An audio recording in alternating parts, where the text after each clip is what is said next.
Hello friends, welcome to TNPS cookies. நான் உங்கள் பாலா பேசுகிறேன். இன்றைக்கி வந்து நம்ம என்ன பார்க்க போகிறோம்னு பார்த்தீங்கன்னா 10th geography lesson number 2 India காலநிலை மற்றும் இயற்கை தாவரங்கள் பற்றி நம்ம இந்த வீடியோவில் வந்து டீட்டெயிலாக பார்ப்போம். அதற்கு முன்னாடி போன லெசனில் பார்த்துருப்போம். இந்த லெசன்லேயும் இந்த வார்த்தைகள் வரும். அச்சக்கோடுகள்னால் என்ன, தீர்க்க கோடுகள்னால் என்ன, கடகரேகை, மகர ரேகை, இதை பற்றியான ஒரு ஓவர்வியூ பார்த்துட்டு அதுக்கப்புறம் வந்து இந்த லெசன் வந்து பார்ப்போம். ஓகேவா? ஃபஸ்ட்டு நம்ம அச்சக்கோடுகள்னால் என்ன, தீர்க்க கோடுகள்னால் என்ன அப்படின்னு பார்ப்போம். இந்த அச்சக்கோடுகள், தீர்க்க கோடுகள் வந்து ஏன் வந்து தேவைப்படுகிறது அப்படின்ட்டு ஃபஸ்ட்டு நம்ம தெரிஞ்சுக்கிடும். இப்போ வந்து பூமி இருக்குது, ஓகேவா? பூமியில் வந்து நம்ம எந்த பிளேஸில் இருக்கிறோம், ஓகேவா? நம்மளுடைய ஜியோ லொக்கேஷன் வந்து எது அண்ட் அங்கே உள்ள டைம் வந்து எது அப்படின்னு தெரிஞ்சு கொள்வதற்காக உருவாக்கப்பட்டது தான் வந்து ஜியோ லொக்கேஷன் வந்து என்னது, அந்த டைம் வந்து என்னது, இதை பற்றி தெரிஞ்சுக்கிறதுக்காண்டி உருவாக்கப்பட்டது தான் வந்து என்னென்னா இந்த அச்சக்கோடுகள், தீர்க்க கோடுகள். அச்சக்கோடுகள் அப்படிங்கிறது லேட்டிடியூட் அப்படின்ட்டு இங்கிலீஷில் வந்து சொல்கிறாங்க. தீர்க்க கோடுகளை வந்து லாங்கிடியூட் அப்படின்ட்டு சொல்கிறாங்க. இந்த அச்சக்கோடுகள் வந்து தொலைவை கண்டறிய வந்து உபயோகப்படுகிறது.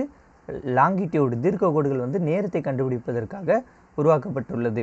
இந்த அச்சக்கோடுகள், தீர்க்க கோடுகள் இந்த கான்செப்டை வந்து கொண்டு வந்தது வந்து யாருன்னா பார்த்தீங்கன்னா தாலமி. இந்த அச்சக்கோடுகள், தீர்க்க கோடுகள் வந்து உண்மைக்கும் ஒரு பூமியில் வந்து இப்படி கிடைமட்ட கோடுகள், செங்குத்து கோடுகள்லாம் வந்து பூமியில் வந்து கிடையாது, ஓகேவா?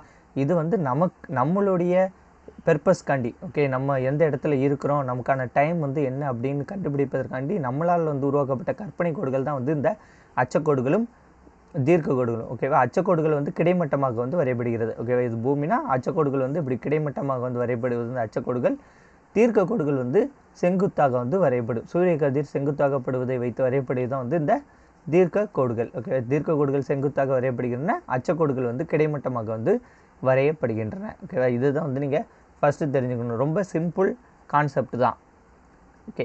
இப்போ இதற்கு அப்புறம் வந்து பார்த்திங்கன்னா மொத்தம் எத்தனை அச்சக்கோடுகள் வந்து இருக்கிறது அப்படின்னு பார்த்தீங்கன்னா 180 + 1, ஓகே? இந்த கான்செப்ட் வந்து ரொம்ப முக்கியம்.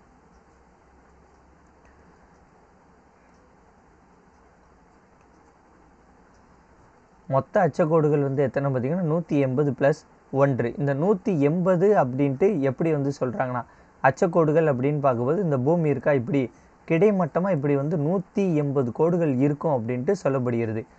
அதை வந்து இங்கே வந்து கொடுத்துருப்பாங்க பாருங்கள்.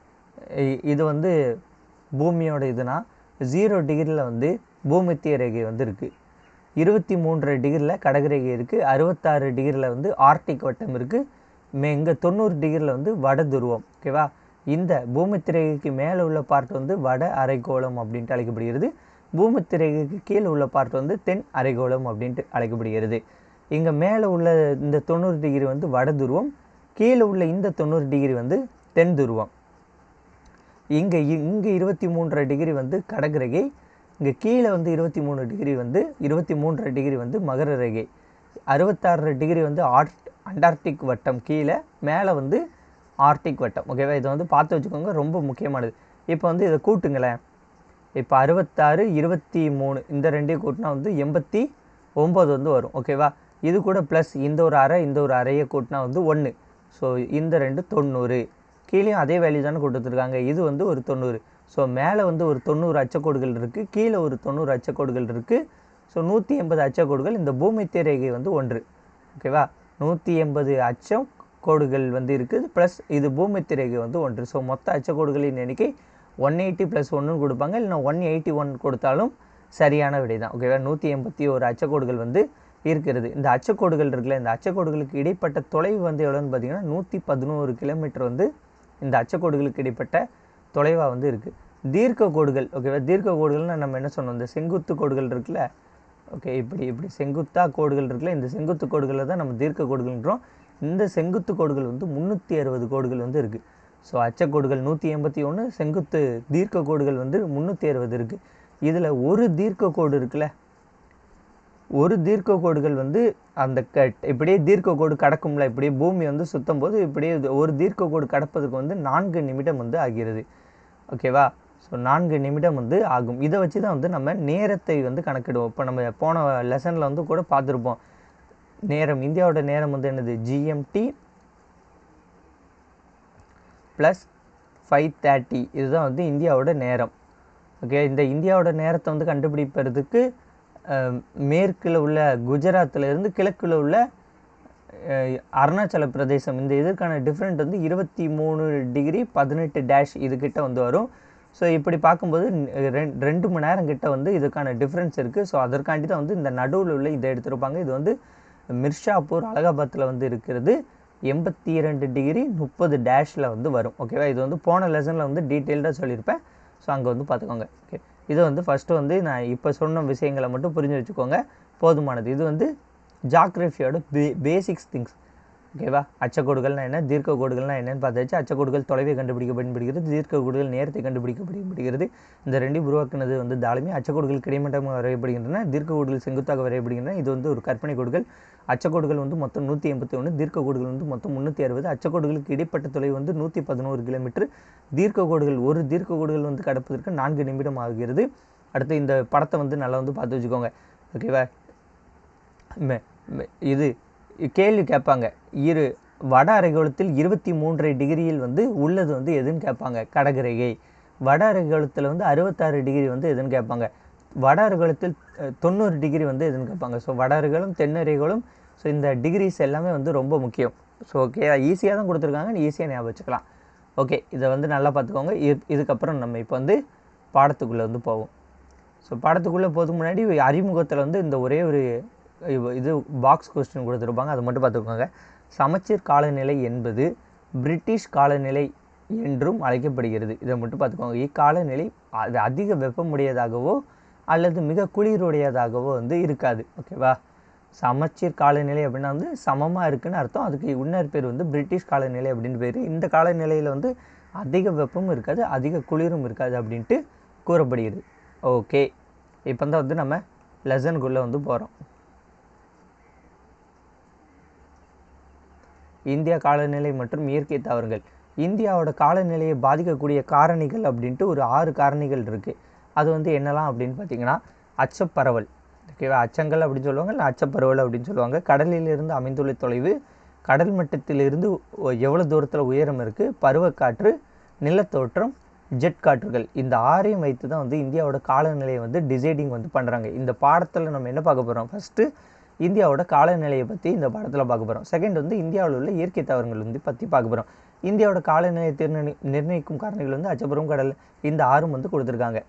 ஓகேவா, ஸோ இந்த 6ஐயும் பற்றி நம்ம ஒவ்வொன்றா பார்க்கக்கூடியது தான் வந்து இந்த லெசன். ஃபஸ்ட்டு வந்து அச்சங்கள் பற்றி பார்ப்போம்.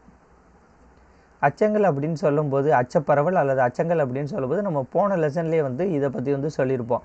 வட அச்சம் இந்தியாவில் வந்து 8°4' வட அச்சம் முதல் 37°6' வட அச்சம் வரைக்கும் இருக்குது.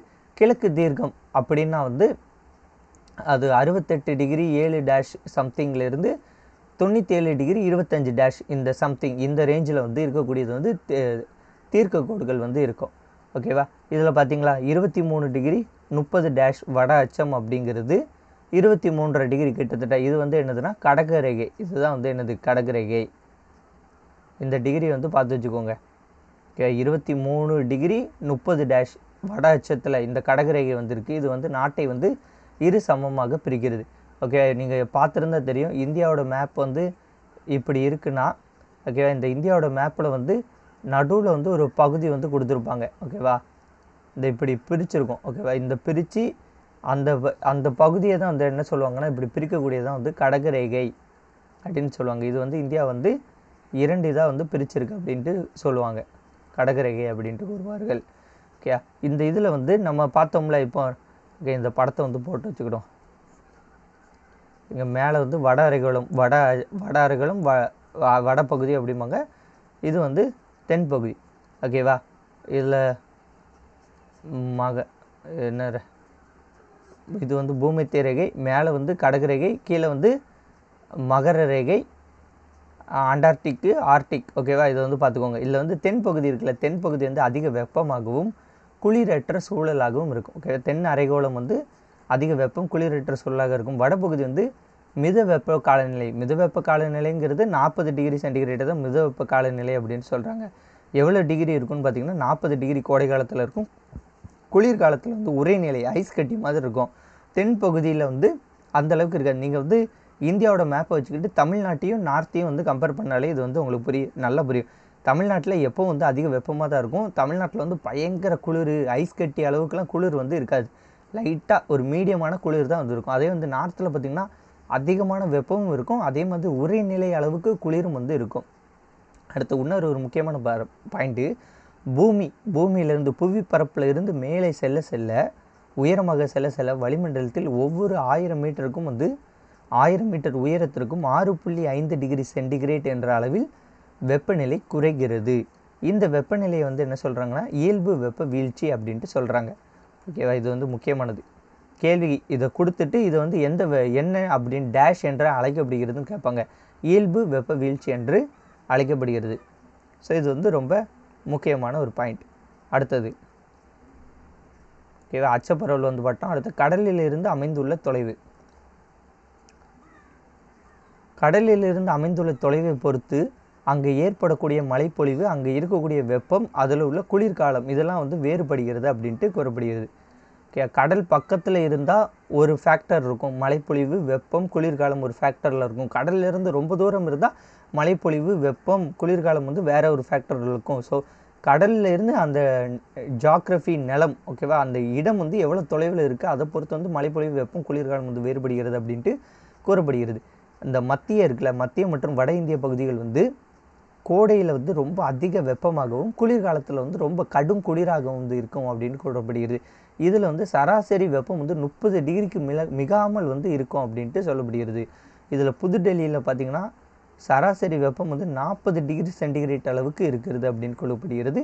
மழை பொழிவு, ஓகே, மழையை பொறுத்த வரைக்கும் கொல்கத்தாவில் வந்து வந்து அதிக மழை வந்து பெய்கிறது. 119 சென்டிமீட்டர் அளவுக்கு மழை வந்து பெய்கிறது. ராஜஸ்தான் பிகானரில் வந்து 24 சென்டிமீட்டர் அளவுக்கு குறைவான மழைப்பொழிவு வந்து பெறுகிறது. இதில் வந்து கடலில் உள்ள தொலைவை பொறுத்து, இப்போ கொல்கத்தான்னு பார்த்திங்கன்னா கடலுக்கு பக்கத்தில் தான் வந்து இருக்குது, ஓகேவா. ஆனால் ராஜஸ்தான் பார்த்திங்கன்னா மத்திய இந்தியா அந்த நடு சைடில் வரும். அப்போ வந்து கடலுக்கும் ராஜஸ்தானுக்கும் சம்மந்தம் கிடையாது. ஸோ அதனால் வந்து இங்கே வெப்பமும் அதிகம், மழைப்பொழிவும் வந்து கம்மி. இங்கே வந்து குளிர்காலம் வந்து இருக்கும், எவ்வளோ வெப்பம் இருக்கோ அது தகுந்தாப்பில் குளிர்காலம் வந்து இருக்கும். ஸோ இந்த 3 ஃபேக்டரியும் வந்து டிசைடிங் வந்து இந்த 2 இதில் வந்து பண்ணிடலாம். கொல்கத்தா கடல்கிட்ட இருக்கிறதுனால நல்ல மழைப்பொழிவை பெறுகிறது, மீடியம் வெப்பம், மீடியம் குளிர் இந்த மாதிரி இருக்குது. ராஜஸ்தான் வந்து மத்தியில் இருக்கிறதுனால குறைந்த அளவு மழைப்பொழிவு, அதிகமான வெப்பம், அதிகமான குளிர் வந்து ராஜஸ்தான் பகுதியில் வந்து காணப்படுகிறது. ஓகே, இது வந்து கடலில் இருந்து அமைந்துள்ள தொலைவுக்கான ஒரு விளக்கம். அடுத்தது வந்து என்னன்னா மூன்றாவது இது 2 இது பார்த்தாச்சு. அச்சப்பரவல், கடலிலிருந்து அமைந்துள்ள தொலைப்படுறது. அடுத்து பருவக்காற்று. இந்த பருவக்காற்று அப்படிங்கிறது ரொம்ப முக்கியமான ரோல் பிளே வந்து பண்ணும். இந்தியாவோட காலநிலையை பாதிக்கும் மிக முக்கிய காரணி வந்து பருவக்காற்று. பருவக்காற்றில் வந்து 2 பருவக்காற்று இருக்குது. வடகிழக்கு பருவக்காற்று, தென்மேற்கு பருவக்காற்று அப்படின்ட்டு 2 இது இருக்குது, ஓகேவா. தென்கிழக்கு பருவக்காற்று அப்படிங்கிறது இந்தியாவின் பல பகுதிகளுக்கு மிதமான முதல் கனமழையை வந்து தரக்கூடியது. இதில் தான் வந்து ஒரு 75% ஆஃப் மழையை வந்து கெயின் வந்து இந்தியா வந்து பண்ணுகிறது. வடகிழக்கு பருவக்காற்றுங்கிறது தமிழ்நாடு, ஆந்திரா, கர்நாடகா இந்த மாதிரியான மாநிலங்கள் வந்து மழைப்பொழிவு வந்து பெறுகிறது. இது வந்து ஒரு 35% மழைப்பொழிவை வந்து பெறுகிறது, ஓகேவா. இப்போ வந்து செங்குத்து கதிர்கள் வந்து ஜூன் மாதம் மத்தியில் வந்து விழுகின்றது. ஸோ ஜூன் 21 நினைக்க அதிக பகல் நேரத்தை வந்து கொண்டது. அடுத்த 2 டெஃபினிஷன் வந்து கொடுத்துருப்பாங்க. வானிலை என்றால் என்ன, காலநிலை என்றால் என்ன. வானிலை அப்படிங்கிறது ஒரு குறிப்பிட்ட இடத்தில் உள்ள வளிமண்டலத்தின் தன்மையை குறிப்பது. ஒரு நாளில் இருந்து அடுத்த ஒரு 15 நாளுக்கான வெதர் ரிப்போர்ட்டை சொல்லக்கூடியது வந்து வானிலை அப்படின்ட்டு ஞாபகம் வச்சுக்கோங்க. காலநிலை அப்படின்னா வந்து என்னென்னா ஒரு 30 to 35 வருஷத்திற்கான சராசரி வானிலையை குறிப்பது. ஓகே, ஆவரேஜ் வானிலை ஒரு 30 to 35 இயர்ஸுக்கான ஆவரேஜ் வானிலையை குறிப்பது வந்து காலநிலை அப்படின்ட்டு அழைக்கப்படுகிறது. ஒரு டெய்லி பேசிஸில் ஒரு குறிப்பிட்ட இடத்துல உள்ள வளிமண்டலத்தின் தன்மையை பற்றி குறிப்பிடுறது வந்து வெதர் ரிப்போர்ட்டை சொல்லக்கூடியது வந்து வானிலை அப்படின்ட்டு ஞாபகம் வச்சுக்கோங்க. இந்த கேள்விகள்லாம் வந்து ரொம்ப முக்கியமானதுங்க. கேள்வி கேட்பதற்கான வாய்ப்புகள் வந்து அதிகமாக இருக்கிறது. அடுத்த நிலத்தோற்றம் பாதிக்கூட காரணியில் 3 பார்த்தாச்சு. அச்சப்பருவல், கடலில் இருந்து அமைந்துள்ள தொலைவு, பருவக்காற்று, நிலத்தோற்றம். நிலத்தோற்றத்தை பொறுத்த வரைக்கும் ஒரு 3 பாயிண்ட் கொடுத்துருப்பாங்க. இமயமலை இருக்குல்ல, இமயமலை வந்து இந்தியாவில் இருப்பதுனால ஆசியாவிலிருந்து வீசும் கடும் குளிர்காற்றை தடுத்து இந்திய துணைக்கண்டத்தை வெப்ப பகுதியாக வந்து வைத்துள்ளது. தென்மேற்கு பருவக்காற்று வந்து பருவக்காற்றனால மங்களூரில் வந்து 280 டிகிரி சென்டிமீட்டர் மழையை வந்து பெறுகிறது.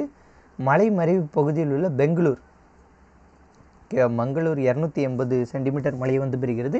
பெங்களூர் வந்து 50 சென்டிமீட்டர் மழையை வந்து பெறுகிறது அப்படின்னு கூறப்படுகிறது. ஜெட் காற்றுகள் அப்படின்னா வந்து என்னென்னா வளிமண்டலத்தின் உயர் அடுக்குகளில் குறுகிய பகுதியில் வேகமாக நகரும் காற்றுகள் வந்து ஜெட் காற்றுகள் அப்படின்ட்டு அழைக்கப்படுகிறது.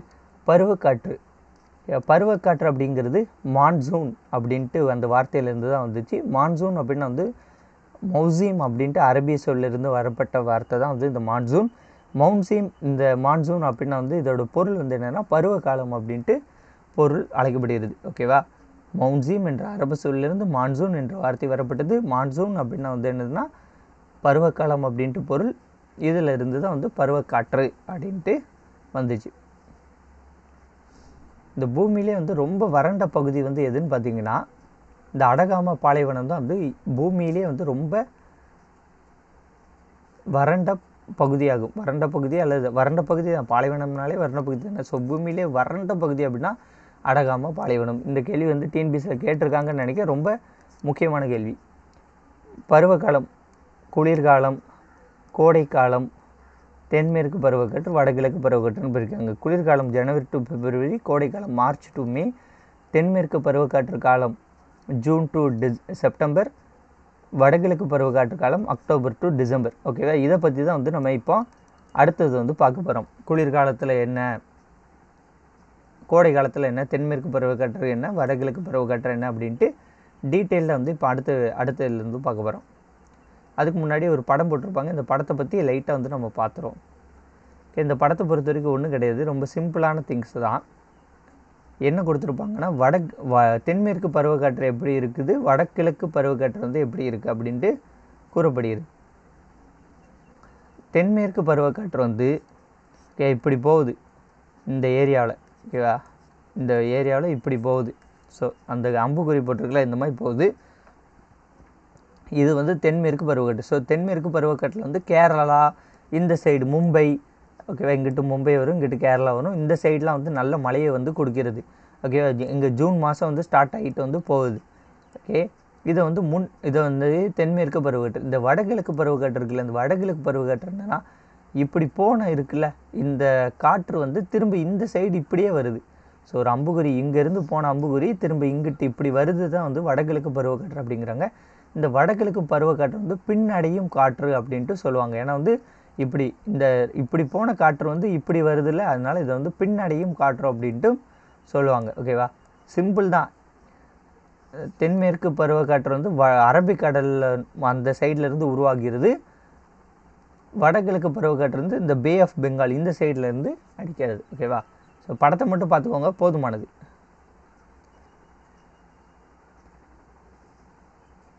ஓகே, குளிர்காலம்னா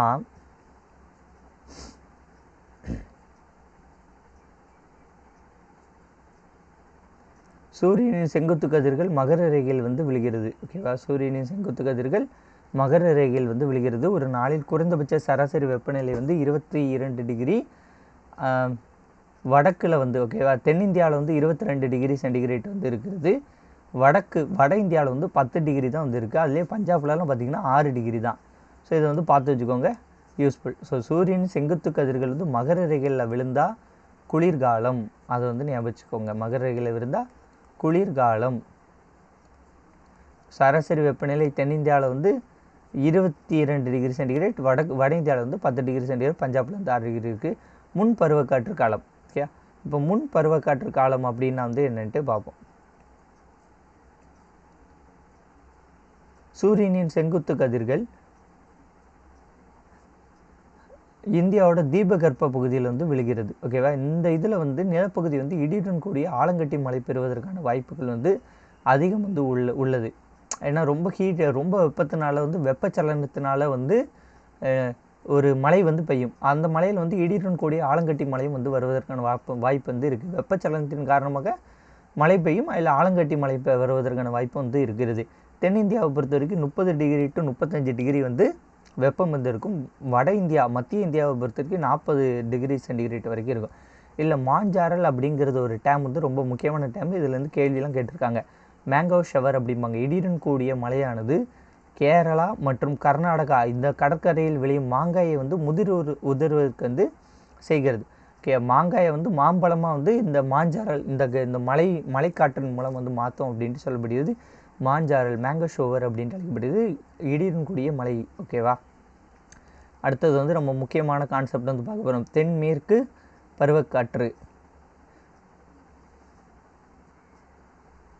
தென்மேற்கு பருவக்காற்று அல்லது மழைக்காலம் அப்படின்ட்டு அழைக்கப்படுகிறது. இது ஜூன் முதல் வாரத்தில் வந்து ஸ்டார்ட் ஆகுது இந்தியாவின் தென்பகுதியில். 2வது வாரத்தில் வந்து கொங்கண கடற்கரை கிட்ட வந்துடுது. ஜூலை 15 வந்து அனைத்து இந்திய பகுதிகளுக்கும் வந்து அப்படியே முன்னேறுகிறது. ஓகேவா. ஸ்டார்ட் ஆகி அப்படியே ஒவ்வொரு இந்தியா பகுதிகளும் போகிறது. இதில் வந்து எல்லினோ அப்படின்ட்டு ஒரு ஃபேக்டர் வந்து இந்த தென்மேற்கு பருவக்காற்றை வந்து பாதிக்கும் அப்படின்னு சொல்லுவாங்க. இந்த எல்லினோ அப்படிங்கிறதுக்கான வேறொரு பேர் வந்து குழந்தை இயேசு அப்படிம்பாங்க, அல்லது ஒழுங்கற்ற காலநிலை அப்படிம்பாங்க. இந்த எல்லினோவின் காரணமாக வந்து சில நேரங்களில் அதிக மழை வந்து பெறுவதற்கான வாய்ப்பும் உண்டு. சில நேரங்களில் வறுமையில் மழை இல்லாமல் வறட்சி, மழை இல்லாமல் வறட்சி, பஞ்சம், இது போன்றமான நிகழ்வுகளும் நிகழ்வதற்கான வாய்ப்புகள் வந்து உள்ளது.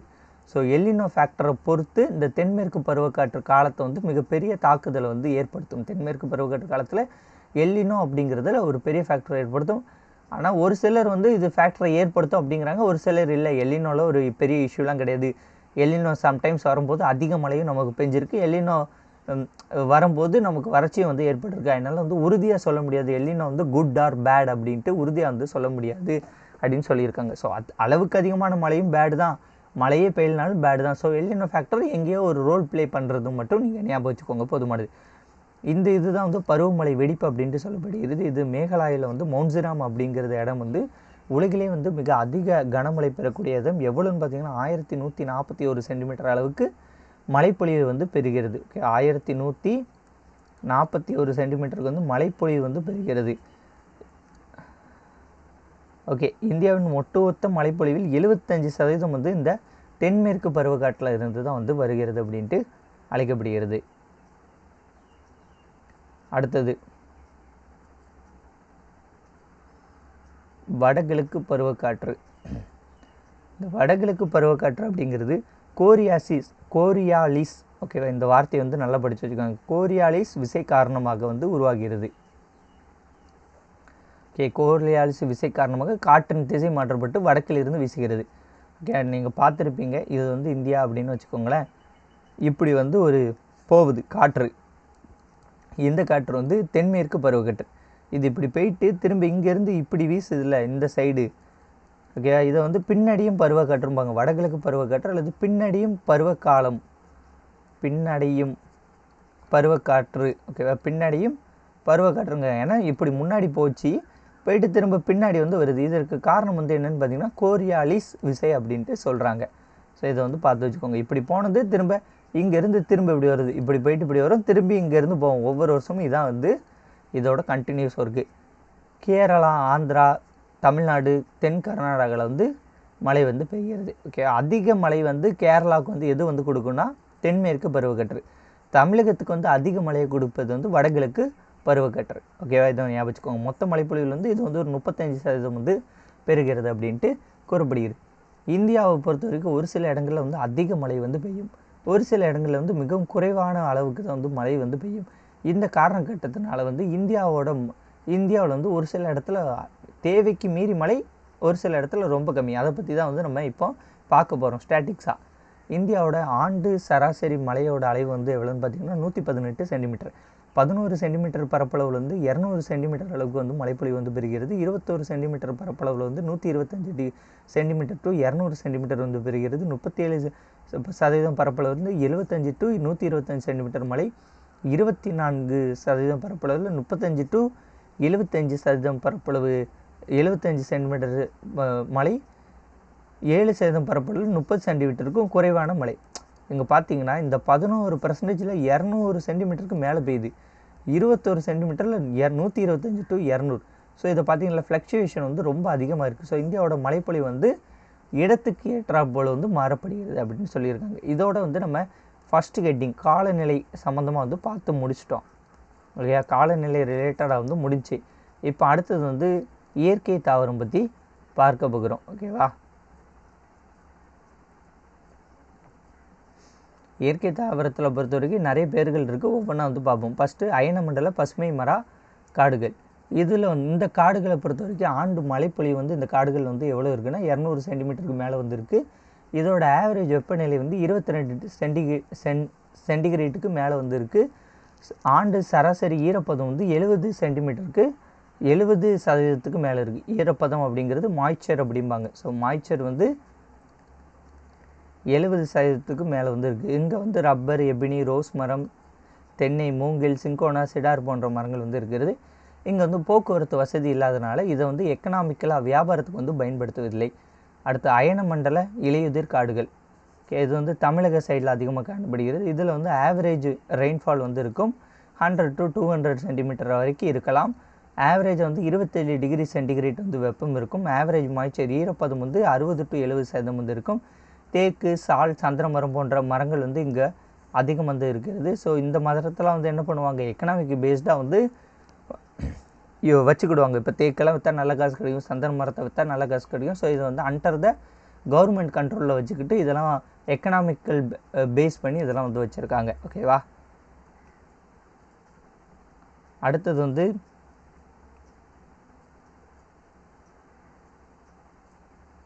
அயன மண்டல வறண்ட காடுகள். ஓகே, அயன மண்டல வறண்ட காடுகள் அப்படிங்கிறது 50 சென்டிமீட்டர் to 100 சென்டிமீட்டர் மழைப்பொழிவு வந்து பெறுகிறது. இதில் இலுப்பை, ஆலமரம், ஆவாரம், பூமரம், பாலை, மஞ்சக்கடம்பு, கருவேல, மூங்கில் இதெல்லாம் வந்து இருக்கிறது. பாலைவன அரை பாலைவன தாவரம்ங்கிறது முட்புதிர் காடுகள். மழைப்பொழிவு வந்து 50 சென்டிமீட்டர் கீழே தான் வந்து இங்கே இருக்கிறது. கருவேலம், சீமை கருவேலம், ஈச்ச மரம்லாம் வந்து இருக்கிறது.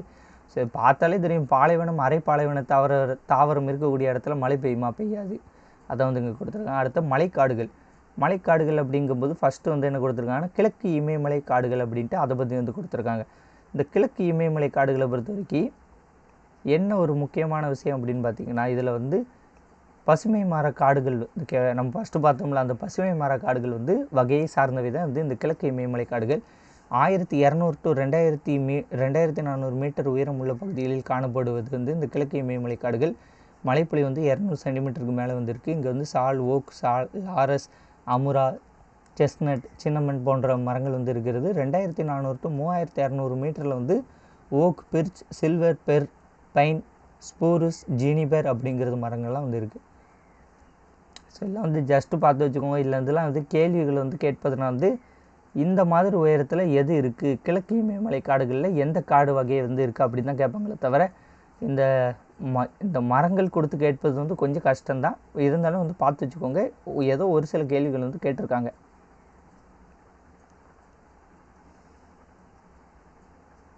மேற்கு இமயமலை காடுகள். இது 900 to 1800 மீட்டரில் இருக்குது. சிறுபைன் மரங்கள் அதிகமாக இருக்கும். 1800 to 3000 மீட்டரில் வந்து மித வெப்பமண்டல ஊசி இலை காடுகள் வந்து பரவி இருக்கிறேன். ஸோ இந்த மேற்கு இமயமலை காடுகளில் இந்த அளவுக்கு 900 to 1800 மீட்டர் அளவில் வந்து சிறுபைன் மரங்கள் வந்து இருக்குது. இந்த மேற்கு இமயமலை காடுகளில் வந்து 1800 to 3000 வந்து மித வெப்பமண்டல ஊசி இலை காடுகள் வந்து பரவி இருக்கிறன. இதில் அல்பைன் காடுகளும் இருக்குது. அல்பைன் காடுகள் வந்து 2400 மீட்டருக்கு மேலே வந்து ஊசிலை மரங்களை கொண்டது வந்து அல்பைன் காடுகள். ஓதள காடுகள் அப்படிங்கிறது சதுப்பு நிலக்காடுகள், டெல்டா காடுகள், மாங்க்ரோவ் காடுகள்லாம் வந்து இருப்பது வந்து ஓதள காடுகள் அப்படின்ட்டு அழைக்கப்படுகிறது. கடற்கரையோர காடுகள். கடற்கரையோர காடுகள் நதி வன கடற்கரையோர காடுகள்னு ஒன்று கிடையாது. தென்னை இருக்கக்கூடிய தான் கடற்கரையோர பகுதிகள். நதி வனப்பகுதி, ஆற்றங்கரையோர காடுகள் வந்து என்னென்னா பசுமை புதர் தாவரங்கள், புளிய மரம் போன்றவற்றிற்கு பெயர் போன்றவை வந்து இந்த நதி வனப்பகுதி, ஆற்றங்கரை காடுகள் அப்படின்னு சொல்ல முடியும். ஓகே, இவ்வளோதான். அடுத்த வன உயிரினங்கள் பற்றி ஒரு 5-6 பாயிண்ட்ஸ் முக்கியமாக கொடுத்துருப்பாங்க. இந்த பகுதியை நல்லா பார்த்து வச்சுக்கோங்க. இதுலேருந்து கேள்வி வர நிறைய சான்ஸ் வந்து இருக்குது. தமிழ்நாடோட மாநில விலங்கு வந்து என்னது, நீலகிரி வரையாடு. கலைமான் அப்படிங்கிறது வந்து ஆந்திரா, ஹரியானா, பஞ்சாப் இந்த மூன்றுக்கும் வந்து மாநில வனவிலங்கு. ஸோ கலைமானை நல்லா பார்த்துக்கோங்க. தமிழகத்தோட மாநில விலங்கு வந்து நீலகிரி வரையாடு. இந்திய வனவிலங்கு வாரியம் வந்து 1952 வந்து ஆரம்பிக்காங்க. 1972 வந்து இந்திய வனவிலங்கு பாதுகாப்பு சட்டம் வருது. அதுக்கப்புறம் 73 வந்து புலிகள் பாதுகாப்பு சட்டம் வந்து வருது. ஓகேவா. 52 இந்திய வனவிலங்கு வாரியம், 72 வனவிலங்கு பாதுகாப்பு சட்டம், ஒரு 20 வருஷம் கழித்து கொண்டு வராங்க. வனவிலங்கு வாரியத்தை ஃபஸ்ட்டு அமைக்கிறாங்க.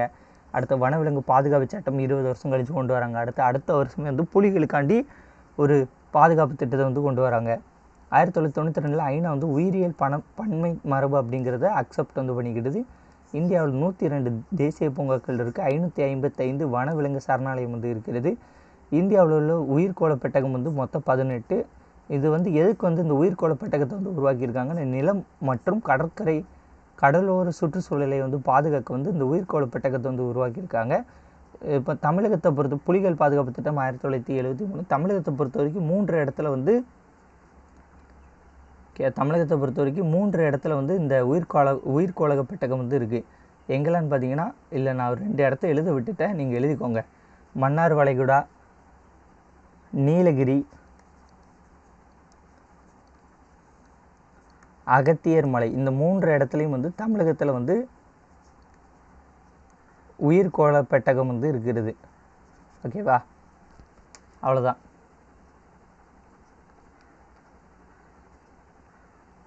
அடுத்து இது வந்து ரொம்ப ஒரு முக்கியமான பாயிண்ட்டு. இந்த புலிகள் பாதுகாப்பு திட்டம் வந்து 1973 வந்து கொண்டு வராங்க. அந்த 73 கொண்டு வந்த பிறகு என்ன ஆகுறதுன்னா, 60% புலிகளோட எண்ணிக்கை உயர்ந்து 1979 வந்து 3015 வந்து இருக்கிறது. இது போல் மற்ற பாரசீக சதுப்பு நில மானு, காண்டாமிருகம், யானைகள் போன்றவற்றை எண்ணிக்கையும் வந்து கணிசமாக வந்து உயர்த்தப்பட்டுள்ளது. ஓகேவா? அடுத்த லாஸ்ட் பக்கத்தில் வந்து இந்த புக்கில் வந்து ஒரு பாக்ஸ் வந்து கொடுத்துருப்பாங்க. உயிர்கோள பெட்டகம் 18 இதுவும். ஓகே, அதை மட்டும் பார்த்துக்கோங்க. எந்தெந்த மாநிலத்தில் என்னென்ன இருக்குன்ட்டு பார்த்துக்கோங்க, போதுமானது. ஓகே, ஆனால் இங்கே வந்து அகத்தியர் மலை வந்து இல்லை, ஆனால் அகத்தியர் மலையும் வந்து இருப்பதாக வந்து 6வது லெசனில் வந்து கூறியிருப்பாங்க. அது வந்து என்னன்ட்டு கொஞ்சம் செக் பண்ணிக்கோங்க.